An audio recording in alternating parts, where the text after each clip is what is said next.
Oy marungil tasil simera arbela roguy etel moreng seringi o misringi to bet program ra Kausischakl. Ngarngi tirgal o kya karmam re sil sa adra Universal Peace Federation. Tirgam la abatol tam merbela undi ngaria to bet program bolo rogi al December. El blel shota tira fus le dira li public de bir mosau. Di wera ipodol morbe mo orgium sa Cristina. Mal introduce ngi e vol merek el bora Talungab talking points will come after that. So the microphone is yours. Ali, good afternoon, Palau. My name is Merly Cristina Barlan. I'm the president of Women's Federation Philippines and the public relations officer of the Universal Peace Federation.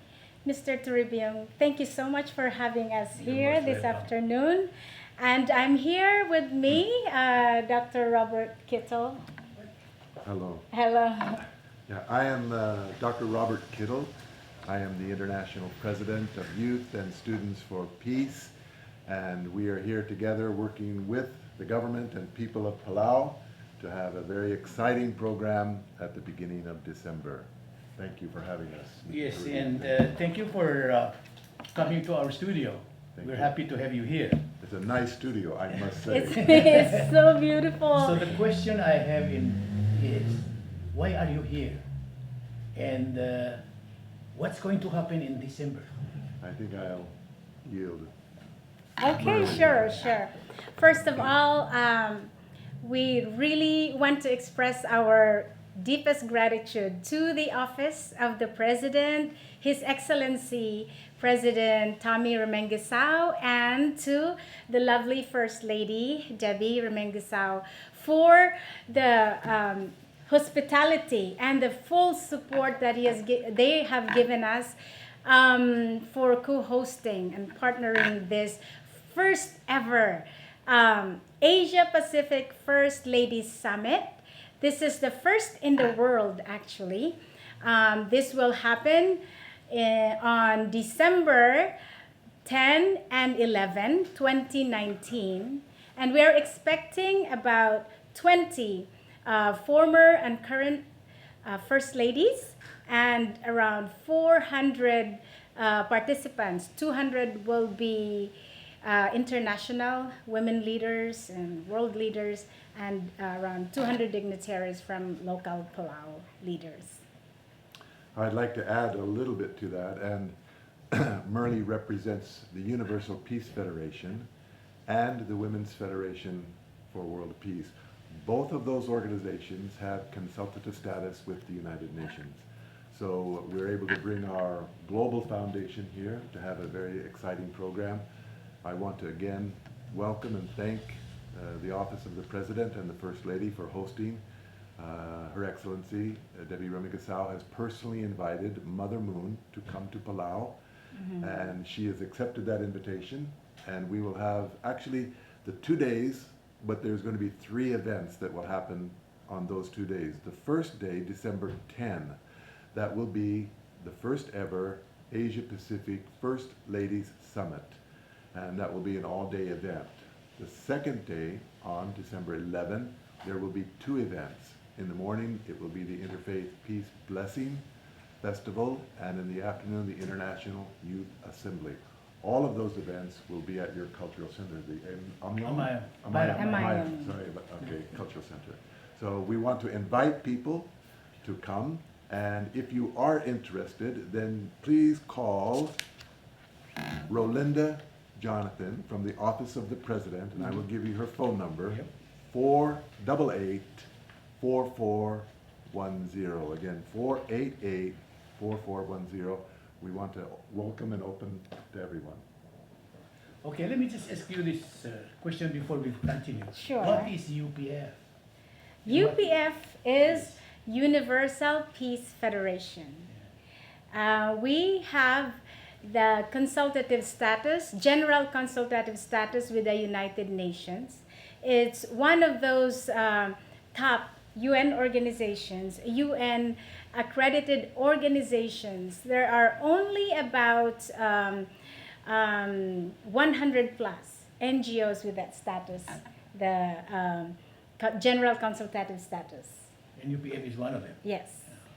So this is an NGO organization that That's correct.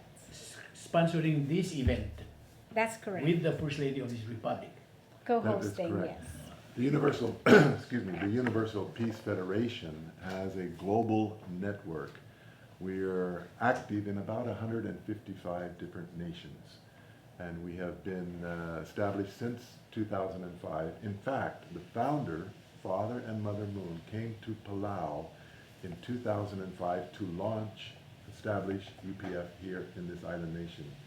And I understand that you are also closely connected with us as Yes. an ambassador, Ambassador for peace. Yeah. Okay, so during the event, and that is in December, what is going to happen in those 3 days or 2 days? Can you briefly go through the scheduling and Sure. what's happening in this place? Okay, so on the first day, we will have the opening plenary with the First Ladies, then the speeches, welcoming remarks and all that. And then in the afternoon, there is a session for the women's, the role of women leaders in addressing the challenges, the critical challenges of our time. And the second session will be in the world leaders in general. We will particularly discuss about sustainable development, especially on the environmental solutions of our critical challenge. May I add a little bit to that? Thank Yes. you. It is more of a political, educational nature because it's dealing with the First Ladies and political leaders. But there will be religious leaders, there will be academe, there will be media people, cultural leaders, very much so. The theme for that conference is addressing the critical challenges of our time. So it's meant to take head on the difficult issues, define them. Yes. Like climate change. Well, climate change, like domestic violence in the homes, like I don't know. Our problem, the drug problems. Problems from home, Yeah. community, and the whole world in general. Yeah. So we are addressing the critical challenges, and then the subtitle, Interdependence, Mutual Prosperity, and Universal Values. I want to underscore the last part, universal values, because when we discover these values that are the universal values that we all hold, irrespective, inclusive of our culture, our nationality, our religion, when we find those common values, then we can begin to find common solutions. That's for everyone. Everyone, yes. And then the second day. On the second day, this is one of my, I look forward to this event. This is one of the highlights. And I would like to encourage everyone to participate. This is called the Interfaith Family Festival. It will give us a program that it's like a platform that allows us to celebrate marriage, to celebrate love and family. We will be joined by around 200 international couples and 200 local Palauan couples. We will have interfaith prayers. We will have a rededication of marriages. And to me, it's something personal because with this kind of program, it gives the couple, young and old, to be able to go back to their the original and like the first time we fell in love and we made that commitment to get married and stay there forever till death do us part. But sometimes, along the way, there's wear and tear of relationship and the harsh environment. But here, this ceremony is taking us back to that world where we are making our promises to each other, that commitment of raising family, and then not just for ourselves, but we're doing it to build a peaceful world. So there's a higher purpose to it. And Dr. Kittle can give the most profound, beautiful explanation about love and Would you marriage. please? I thought she did excellent. We are celebrating marriage in order to create a culture that has these values within it. If you celebrate Christmas, you're a Christian culture. Yes. And you celebrate Eid, your Muslim culture, or Vesak, your Buddhist culture. So what you celebrate becomes the culture that you create. So Father Moon had the idea that marriage is important, and most couples got married with one family, one couple, and one religion, and that's good, and it's wonderful, and we want to encourage that. But we also need to take the institution of marriage from the family level into the social level, where then it starts to impact our social values, our norms, our relationships, the laws, the educational programs. And in order to do that, we need to celebrate marriage. We're not going to make it a cultural norm without the celebration. So this is meant to be that celebration that initiates. It's not a one-time event, but it should be an annual event. And we can celebrate the institution of marriage. This is something that even the United Nations is supporting in the Declaration of Human Rights. There's a very clear article that says the state has the responsibility to promote and protect the family. But they can't do it easily because they are the state. So they need to work with civil society. And that's the sub-theme of this whole summit is government, civil society cooperation. This is a win-win situation. I just wanted to share you some experience of mine. Sure. I did attend the very same thing in Korea Oh, beautiful. 7 years ago. Me and my wife and the Father Moon was still there. So we took our vows once more. Amazing, amazing. We have done it 3 more times. I did it with Father Moon. I did it at Samyun Moon University, Yes? where we took our vows again. So I really appreciate you bringing the whole thing to Palau. You know, this program is very amazing because we are doing this all over the world, and the impact and the transformation that it has given to people. There are families who are in the brink of divorce. There are families of, like problems, domestic violence, battered wife and battered husband sometimes, and drug addiction, all kinds of problems. But there are, I get testimonials from the villages and in Philippines especially, after they have taken this marriage rededication, they go back to their original promises and have the opportunity to fall in love again. And the transformation, there is like a 40-day period where it's like do it yourself, at home, and you practice and you think of the vows, you think of the sacredness of being married in that beautiful, important institution of raising children for the sake of the nation.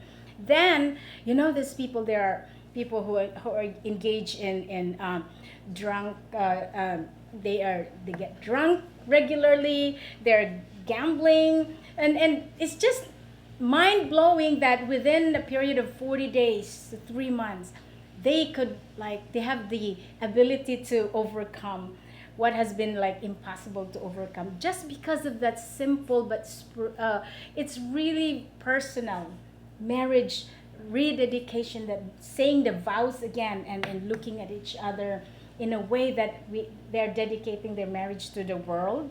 And so I'd like to encourage everyone, because I did that. I did that. 20-something years ago. And I could share about something special. the kind of husband that I have, I'll save that for later. But Dr. Kittle has a really beautiful. It's not, again, a one-time event. There is a lot of education that goes along with it. There is a network and support group that is created for the new couples.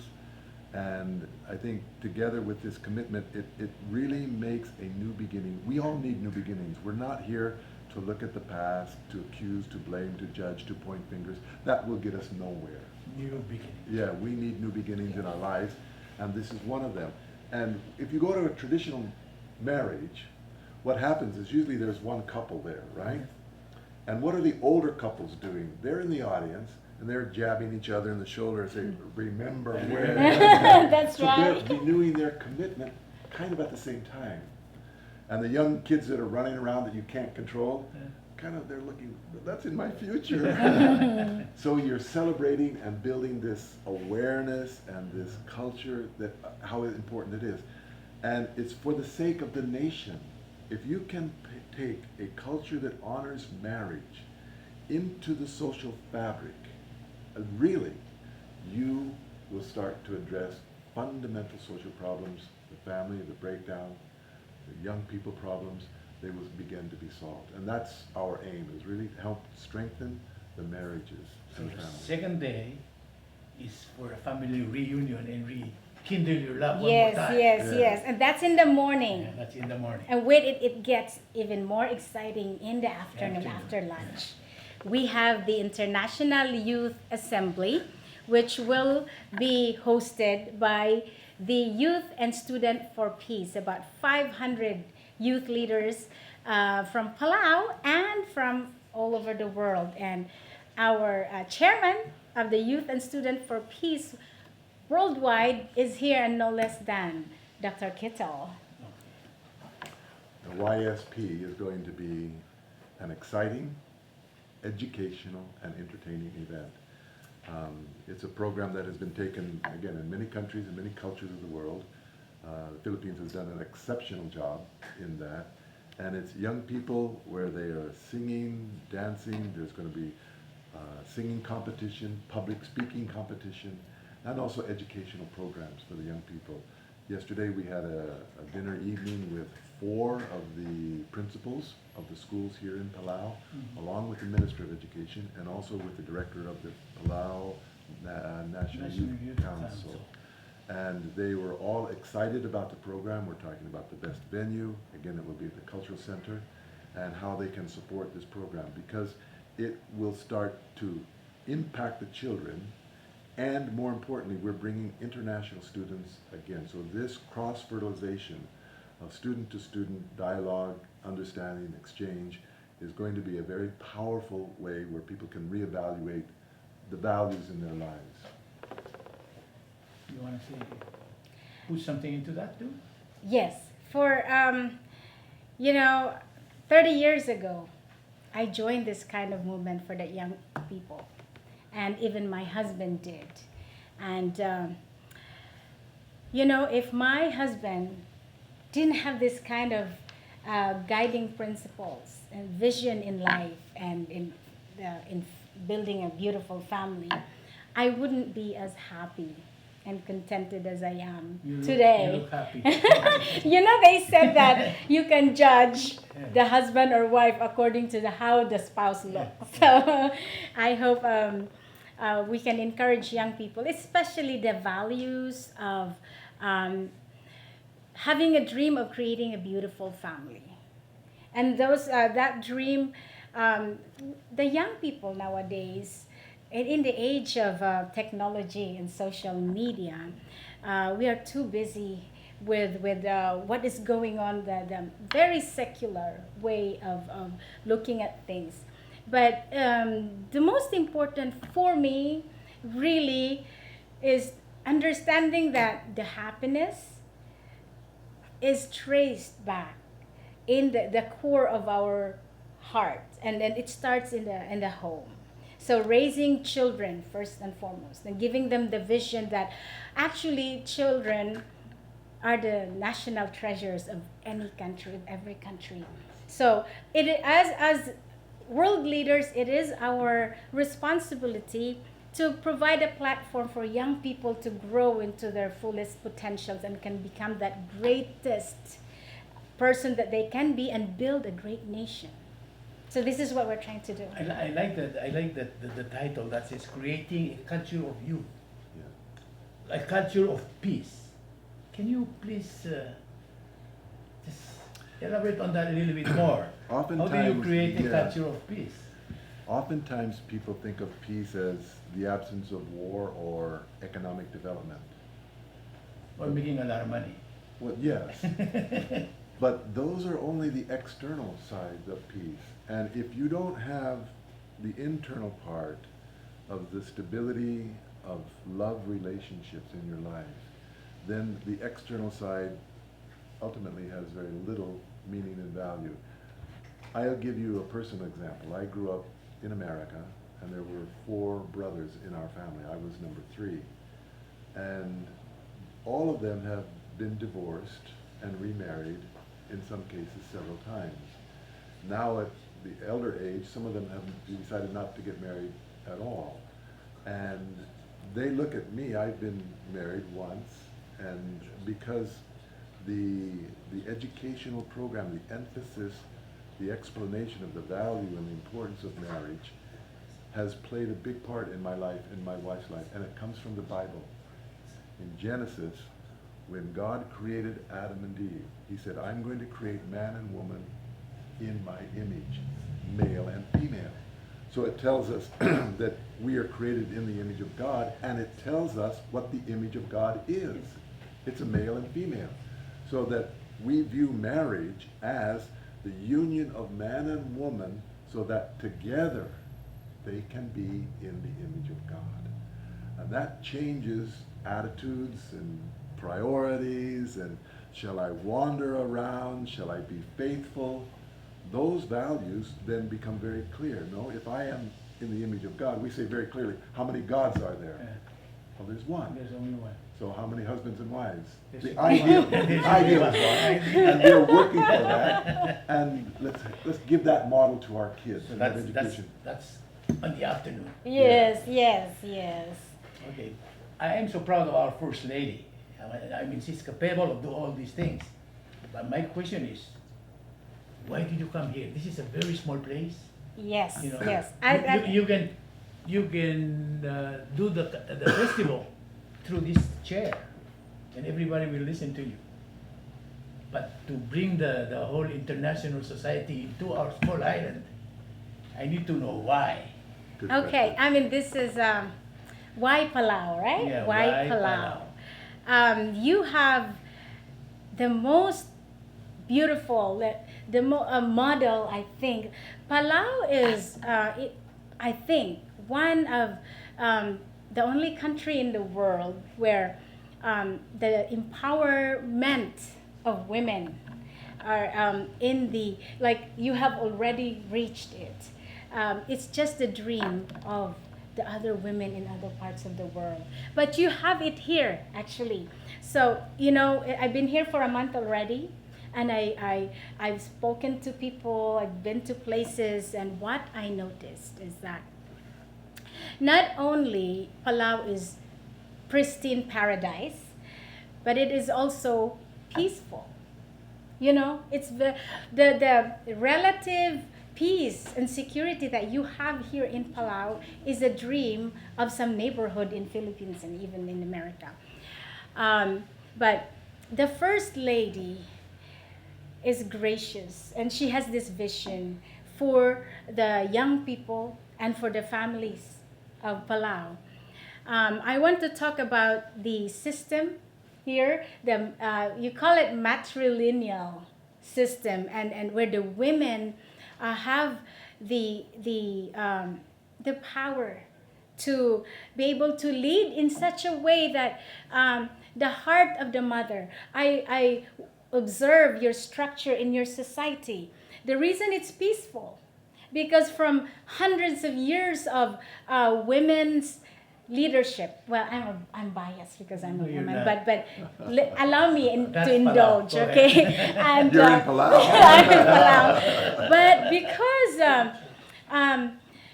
the heart, I can see that the heart of the mother structuring her family and the society as an extension of her own family, and then part of the governance, part of the government structure and the tribal system, it has the heart and the mind setting the motherly heart of a woman leader. And years, hundreds of years, if not centuries of this type of leadership, the result is peace and security. You don't have really, like, I don't see police carrying guns around, you know, and this is a dream of other countries. So we want to show a substantial, real model to the world. You know, if we just talk about peace, the reason peace has not been achieved for the last 6,000 biblical years is because there has never been a model. But we have a small model here that we can work. And then based on that, we can improve it. And you have that leadership of, we call it feminine leadership paradigm, heart-based leadership paradigm. And who would be the best people to kind of multiply it and replicate it? The first ladies. Okay? So that's why Palau. And also, you have the president, His Excellency Tame Remengesau, has been recognized by the United Nations and the world as the Earth Champion for his Ocean Conservation Initiative. So both the president and the first lady, they have this model that the world can look at, and it's workable. That's why Palau. That's why Palau. I'm so proud to listen to you saying that. And Why Palau? The masculine voice. Yes, the masculine voice. No, it comes back to personal relationships, where, again, credit goes to your First Lady for having the vision, and importantly is a personal relationship, that both your President and Vice President have a long-term working relationship with Father and Mother Moon, and also your elder brother when he was in the high office of this land.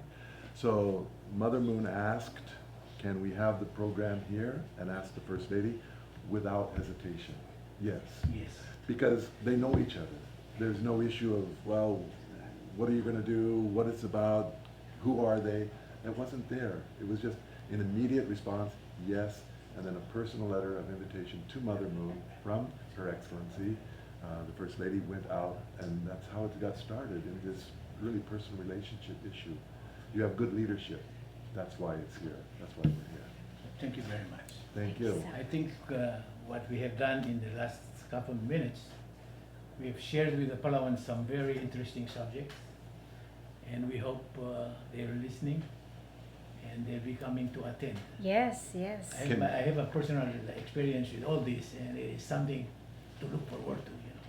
And you had good experience, right? I have super experience. Yeah, we can see that. Yeah. Thank you.